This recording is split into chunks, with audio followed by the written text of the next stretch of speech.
When you hear the word hacker, what do you picture? Probably some shadowy figure in a hoodie, right? Click-clacking away on a keyboard, breaking into some top-secret system?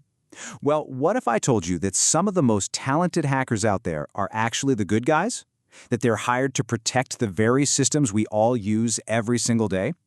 Today, we're going to pull back the curtain on the amazing world of ethical hacking. So, to really get a handle on our hero, the ethical hacker, we've first got to dive into their world. Let's start by busting some myths and getting real about what hacking is and who these people behind the keyboards actually are. At its most basic level, hacking is really just about finding and exploiting weaknesses. It's the art of getting around security controls to gain access you're not supposed to have. Using a system in a way its creators never, ever intended. And the reason for doing it? Well, they can be anything from simple curiosity to, outright crime. And that brings us to the big question, doesn't it? The word hacker and criminal feel like they go hand in hand, but is it really that simple? Is everyone with these skills some kind of digital outlaw?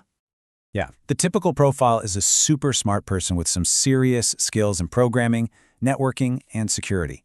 They know how to find the little cracks in the digital armor. But what really defines a hacker isn't what they can do, it's why they do it. It's all about their motivation and their intent. And this is where things get really interesting. See, the world of hacking isn't just a simple story of good versus evil. No, it's a whole spectrum. People often talk about it using different colored hats, and these hats tell you everything you need to know about a hacker's ethics. This table really lays it all out. On one end of the spectrum, you have the black hats. These are the bad guys, also called crackers. Their motive is purely malicious or criminal. They have zero permission, and everything they do is illegal, period. Then, on the complete opposite side, you have the white hats, our ethical hackers. Their whole purpose is defensive, they have full permission, and their work is 100% legal. And right there in the middle, that's where you find the gray hats. They're in this ethically fuzzy zone. Sometimes they'll hack a system without permission just to prove a point or expose a flaw, which, as you can imagine, puts them in a very tricky legal spot. But the cast of characters doesn't stop with the three hats. Oh no.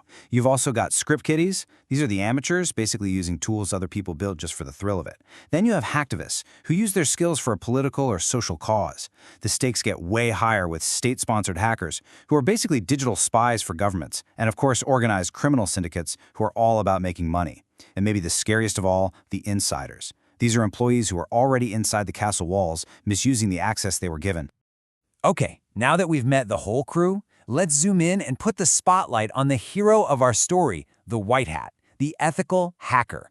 This is where those incredible hacking skills are used as a powerful force for good. So what's the one thing, the single line in the sand that separates the hero from the villain in this world? It all comes down to this one simple but incredibly powerful word: consent. So what is ethical hacking? Well, it's the practice of using the exact same skills, the same tools, and the same mindset as a malicious attacker, but, and this is the important part, doing it with the full permission of the organization. The goal isn't to break things, it's to find the weak spots before somebody with bad intentions does. Exactly. Think of them like a company's own personal team of burglars that they've hired to test their security system. They're paid to poke and prod at the defenses, find all the unlocked doors and broken windows, and then report back on everything they found so those holes can be patched up fast. Now, I know this might still sound a little weird, right? Why on earth would any company actually pay someone to try and break into their own systems? What's the mission here, really? The reason is actually pretty simple, and it's incredibly powerful.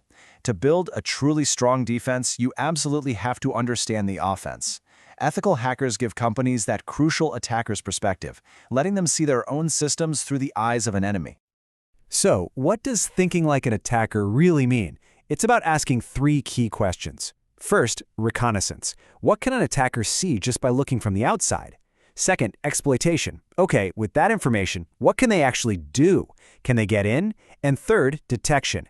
Are their break-in attempts setting off any alarms? Or are they moving around like a ghost in the machine, completely unnoticed? And suddenly, the business case is crystal clear. Companies hire ethical hackers to stop the bad guys from getting in, to find and really understand their own vulnerabilities, and to protect super important stuff like customer data. It also helps them make everyone in the company more security aware and, check all the boxes for legal and industry rules. It's not just a good idea, it's a critical investment. But let's be clear, this is not the Wild West, not even close. Ethical hacking is a serious, professional field, and it's governed by a really strict code of conduct and crystal clear rules of engagement. And that brings us to a super important balance. Of course, you need the deep technical skills. You have to know operating systems, networks, and security like the back of your hand. But honestly, the non-technical skills are just as vital. A strong work ethic, great communication skills, and a solid grasp of the law are absolutely essential to be a successful and truly ethical hacker. And this all comes together in 3 golden rules that you just don't break, ever. First, authorization first. An ethical hacker must always get written permission in a signed contract before they do anything. Second, maintain confidentiality. They're usually bound by a strict NDA, a non-disclosure agreement, to protect any sensitive info they find. And third, report everything.